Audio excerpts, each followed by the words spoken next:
পদত্যাগ করতে চায় না বলছে, কাজ করা ডিফিকাল্ট বলেছে, পদত্যাগ করতে চেয়েছে আমি শুনি নাই। এবার যাই হোক, ফাহিম ভাইয়ের সাথে আমার কথা হয়েছে, জাস্ট এই কথা বলে অলরেডি একটা টিভি ছিল নিচে, যমুনা টিভি ছিল, তার সাথে আমি কথা বলেছি। আমার হোটেলের নিচে ফাহিম ভাই আমার সাথে ছিল।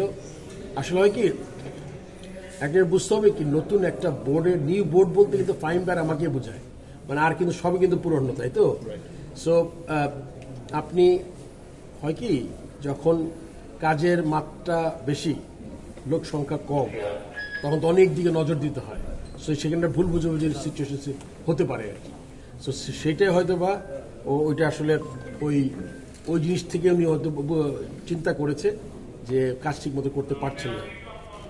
রিগার্ডিং ইয়োর পোর্টফোলিও, ওটাও কিন্তু আমরা অনেকদিন ওয়েট করলাম যে নতুন একটা ইলেকশন, মানে ইন্টারিম কোনো ইলেকশন করা যায় কিনা, আরও মানুষ নিতে পারি কিনা, কিন্তু ওইটা আসলে করা যাচ্ছে না, বিকজ আমাদের ডিস্ট্রিক্ট ডিভিশনের আপনারা জানেন যে ওখানকার কমিটিগুলো হয়নি এখনো। সো তারপরে আমি ওই ইলেকশনটা করতে পারছি না, মানে ইন্টারিম পিরিয়ডে যে ইলেকশনটা, যাতে আমরা কিছু 5-7-10 জন যাতে নিতেছে, যে জায়গাগুলো খালি হয়েছে। সো এইটা বেসিক্যালি পার্টিকুলার যেই দিনের কথা উনি বলেছেন, মানে দুইটা জায়গায় দুই রকম কথা এসছে।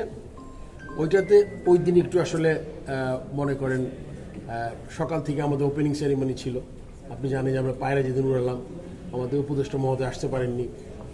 তারপরে আরও কিছু তাড়াহুড়ার মধ্যে টিকিটের একটা প্রেশার ছিল, সব মিলে ইট ওয়াজ নট এ মানে বেস্ট অফ মানে time for me as a president. And আপনারা সবাই জানেন there was an incident in the president box.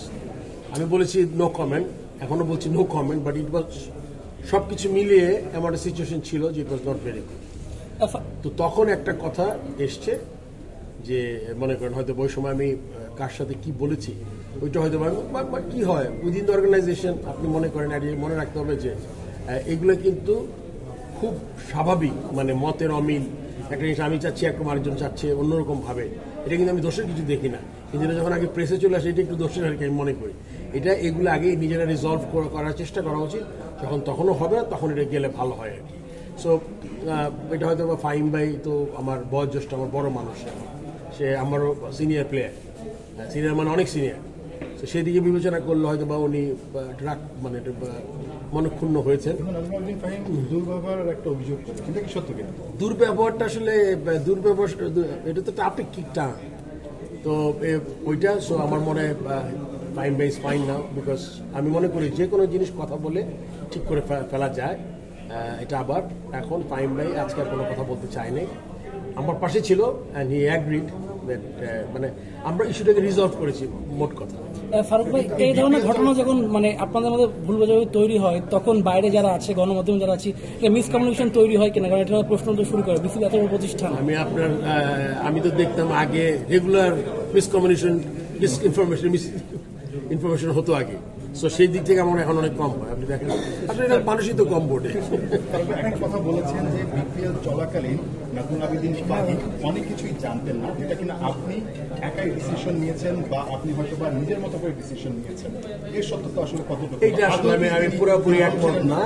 জিনিসটা হয় কি, আপনি সবসময় মনে রাখবেন যখন অনেকগুলো জিনিস আমরা নতুন প্ল্যাটফর্মে গেছি, আপনি টিকিট কত বিক্রি করেছি শুনলে ইউল বি অ্যামেজড। আমি এখন এটা দেখি আপনার যে কাজগুলো করতে একসাথে অনেক কাজ করতে হয়েছে। আপনি জানেন ক্রীড়া মন্ত্রণালয় বা এনএসসি ওয়াজ ভেরি কাইন্ড, আমাদের এই সময়ে আমাদের বেশ কিছু টাকা পয়সা দিয়েছেন তারা স্টেডিয়াম রিনোভেট করার জন্য। সো এগুলো করার পরে কিন্তু লাস্ট মিনিটে হচ্ছিল, এই জন্য জিনিসগুলো আমরা শেষ করতে পারছিলাম। ওইটা আসলে ওই যেটা বললাম, ওইটা আমি মনে করি যে আজকের পর থেকে এই জিনিসটা ঠিক হয়ে যাচ্ছে। Thank you.